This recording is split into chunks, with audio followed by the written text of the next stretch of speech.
কেন আপনারা করতে পারেন না? কে আপনাদেরকে বাধা দিচ্ছে এবং কে আপনাদেরকে বাধ্য করেছে? যে টেলিভিশন চ্যানেলগুলোর পক্ষপাত এবং এবং মানুষ কিন্তু তখন টেলিভিশন চ্যানেলগুলোর জন্য বসেছিল, লাইক মি। একটা কিছু দেখায় নাই যে এই মানুষগুলোকে মেরে ফেলা হচ্ছে, ছাত্রদেরকে মেরে ফেলা হচ্ছে, কেউ দেখায় নাই আমাদেরকে। সো এই ইন্ট্রোস্পেকশন দরকার মিডিয়াগুলো যদি মনে করে আজকে রাজনৈতিক দল এবং বিভিন্ন ক্ষমতার যারা অংশীদার তাদের সাথে মিলেমিশে তাদেরকে একটু শেয়ার দিয়ে তাদেরকে একটু সাথে রেখে তারা পার পেয়ে যাবে, আমি মনে করি না পাবে। আমার এখন এসব বলার সময় হচ্ছে। আমি বলবো যে আপনারা অবশ্যই আপনাদের ভুলগুলোর ব্যাপারে আপনাদেরকে নিজেদের বক্তব্য এবং অবস্থান স্পষ্ট করতে হবে এবং মানুষের সামনে যেতে হবে, জনগণের সামনে যেতে হবে। কেন আপনারা করতে পারেন না? কে আপনাদেরকে বাধা দিচ্ছে এবং কে আপনাদেরকে বাধ্য করেছে? ফলে এই জিনিসগুলো আমি মনে করি যে এটা আমরা যেহেতু ইউএন এর মাধ্যমে করতে পারি নাই, বারবার চেষ্টা করা সত্ত্বেও 2 মাস ধরে আমি লেগেছিলাম, কিন্তু তারপরে তারা ইউনেস্কোকে পাঠিয়ে বললো যে এটা না করে তারা কোড অফ কন্ডাক্ট রচনার দিকে যাবেন। তারা এটা রচনা করতেছেন, আশা করি এটা ভালো কাজ হবে।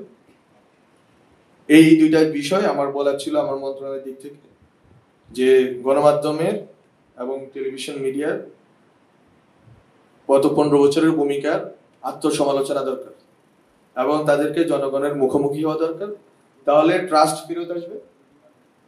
হ্যাঁ না, ইয়েস। আর অবশ্যই আমরা বলবো যে 3-4টা টিভি যারা ভালো ভূমিকা রেখেছে তাদেরকে অবশ্যই সাধুবাদ। এবং আমরা যতটুকু পেরেছি সেই সাংবাদিক এবং মানুষগুলোর সাথে সম্পর্ক রাখার চেষ্টা করেছি, হয়তো সবার সাথে পারি নাই। যে যারা এই লড়াইটা আমাদেরকে সাপোর্ট দিয়েছে এবং মাঠে নেমে অনেক সংবাদ সংগ্রহ করেছে, আমি বারবার বিভিন্ন প্রেক্ষাপটে বলেছি যে সাংবাদিকদের যে ভূমিকা, যেমন বলা হয়েছে যে অনেকের পক্ষে ছিল বিপক্ষে ছিল, গত 15 বছরের লড়াই, যেটা সাইমন পারভেজ ভাই বলে গেলেন। প্রশ্নটা হচ্ছে এই সাংবাদিকরা যদি না থাকতেন তাহলে আমরা এই যে নৃশংস বর্বরতা এটার আমরা কোনো ফুটেজ আমরা পাইতাম। ফলে অবশ্যই সাংবাদিকদের যারা লড়াকু ছিলেন, জুলাইয়ের পক্ষে ছিলেন, সেই সাংবাদিকদের অবশ্যই কৃতজ্ঞতা। যে টিভি চ্যানেলগুলো এবং মিডিয়ার পক্ষে ছিলেন তাদেরকে কৃতজ্ঞতা। যারা ছিলেন না তাদের জন্য এই কথা অবশ্যই।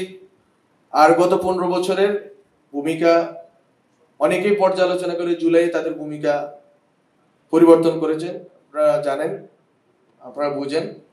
ফলে ওদেরকেও আমরা সাধুবাদ জানাই যে এই দীর্ঘ 15 বছর ফেসিবাদের জায়গা থেকে সরে এসে নিজেদের অবস্থান জনগণের পক্ষে নেওয়ার জন্য।